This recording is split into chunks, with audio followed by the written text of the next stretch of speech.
आज मैं खांसी की रामबाण दवाई आपको बताने वाली हूँ कि देखिए ये है अड़ूसा। इसके फूल देखिए ये वाइट कलर के होते हैं।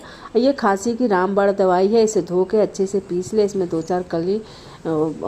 चार काली मिर्च डाल के, थोड़ी सा अदरक का टुकड़ा डाल के पीस के छान ले अच्छे से। बच्चों को देना तो 1 चम्मच दे शहद में डाल के, बड़े 2 से 3 चम्मच पी सकते हैं। और ये खांसी की रामबाण दवाई है। आप एक बार ज़रूर ट्राई करें और अच्छा लगे वीडियो तो एक लाइक करें। मेरी गारंटी है, इससे खांसी बहुत ही अच्छी होती है। 2 से 4 दिन पी के आप देखें, खांसी छूमंतर होगी।